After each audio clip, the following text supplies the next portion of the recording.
La Côte d'Ivoire politique, un véritable chaudron en ébullition à l'approche des élections de 2025, entre querelles d'arbitrage, fractures idéologiques et égos hypertrophiés, les rivalités entre les grands noms du landerneau politique tournent presque à la télé-réalité.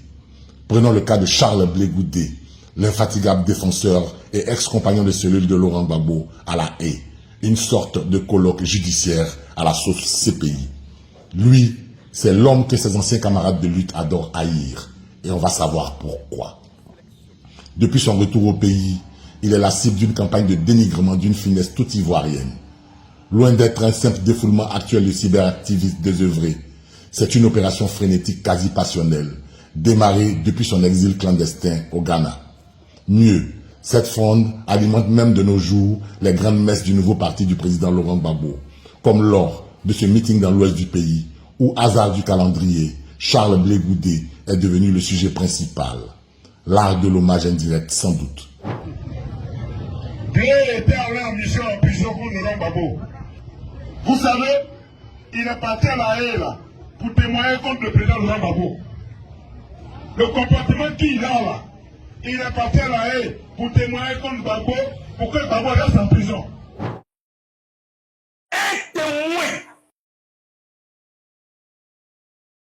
Un témoin, on ne le met pas en prison.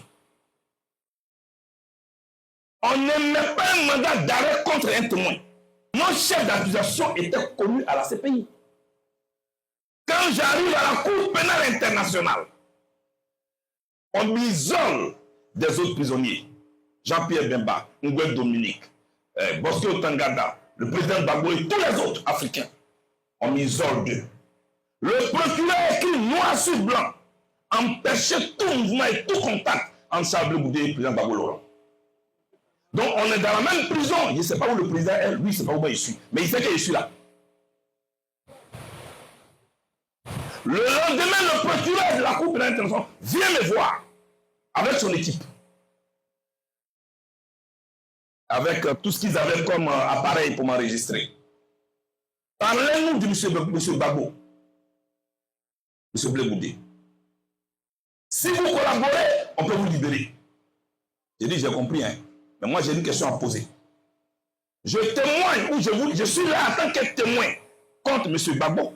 Ou bien est-ce que je suis là en tant que co-accusé de M. Gbagbo? Départ avant qu'on parle. Ils disent, vous êtes là en tant que co-accusé. Je dis, dans ce cas, vous et moi, on a un seul lieu de rendez-vous.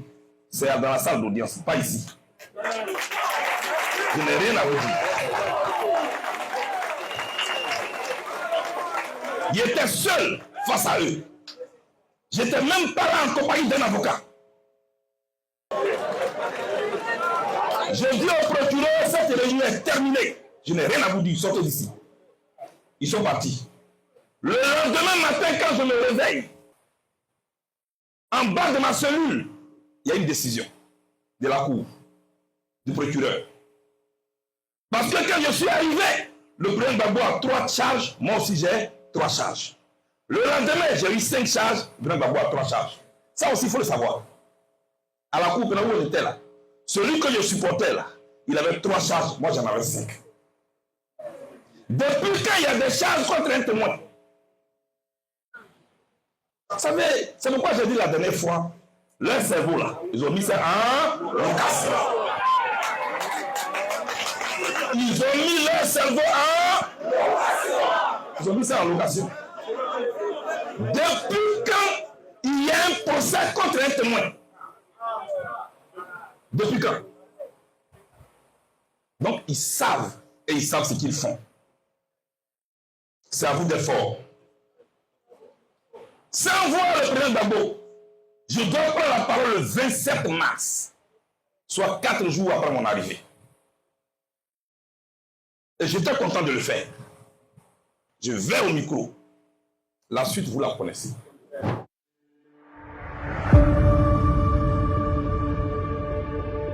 Je suis venu ici et je me considère en mission pour la manifestation de la vérité. Je suis pro-Gbagbo, j'en suis fier d'être. Face aux railleries qui m'ont toujours traité de faiblard, j'ai répondu ceci. Je préfère être faible au milieu d'êtres qui ont la vie que de paraître pour fort parmi des corps sans vie. Le président Laurent Gbagbo, je ne peux pas me renier, je le connais et je suis fier de le connaître. Non, monsieur le président, Laurent Gbagbo ne m'a jamais envoyé pour aller commettre des crimes. Laurent Gbagbo ne m'a jamais envoyé pour aller inciter des jeunes à commettre des crimes.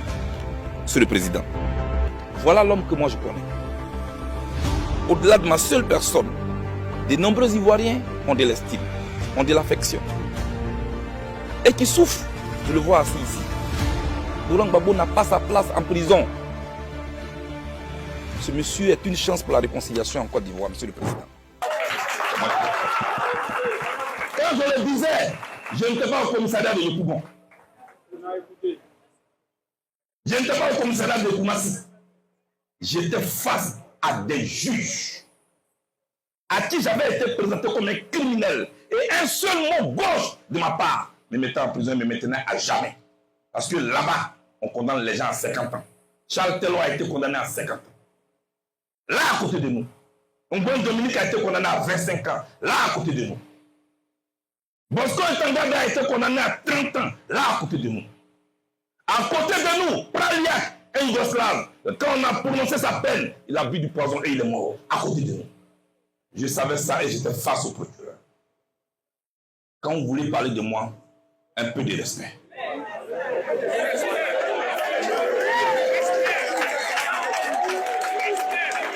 Patsako a dit, respectez ceux qui ont vécu. Et moi, je vous dis, depuis le siège du COJEP, respectez ceux qui ont survécu. Mais attention, cette cabale n'est pas née de nulle part. Il suffit de savoir lire entre les lignes et parfois entre les posts sur les réseaux sociaux. Depuis l'arrestation du président Laurent Gbagbo, tous ceux qui formaient son solide entourage politique ont eu droit à leur tour de purge. Son ancien premier ministre, l'ancien président de l'Assemblée nationale, l'ex-première dame et maintenant notre homme du jour. Un vrai jeu de massacre en série qui s'intensifie parce que la scène politique ivoirienne commence à sentir la naphtaline. Laurent Gbagbo, 80 ans. Alassane Ouattara, 83 ans. Sont proches de la retraite politique. Question de renouveau générationnel. Les jeunes ne sont pas pressés d'attendre 2035. Chez les politiques, on ne passe pas de flambeau. Le feu, le peuple, fait son propre casting. Parmi les critères du futur casting, la relation avec le peuple, le charisme, la vision. Et ça tombe bien, Charles Blé Goudé a une vision. Il créa le COJEP, une structure née dans la perspective d'un patriotisme revendiqué, consolidé par 10 années de résistance avec le peuple et un bon nombre de séjours non volontaires en lieu fermé. Mais voilà, un parcours trop solide, ça dérange quand on ne peut pas égaler en attaque. Incapable de rivaliser sur le terrain des idées, ses adversaires préfèrent la battre sur celui des rumeurs. Ils le réduisent à leurs propres faiblesses et limites, comme s'ils espéraient le descendre à leur niveau. Mais non, lui, il choisit la Côte d'Ivoire. Une posture un peu trop noble, sans doute, pour une époque où tout se monnait. S'il était plus cynique, Charles Blé Goudé se serait probablement vendu très cher. Mais il persiste à croire en un idéal de réconciliation, de développement, un luxe devenu rare et visiblement difficile à pardonner par ses détracteurs.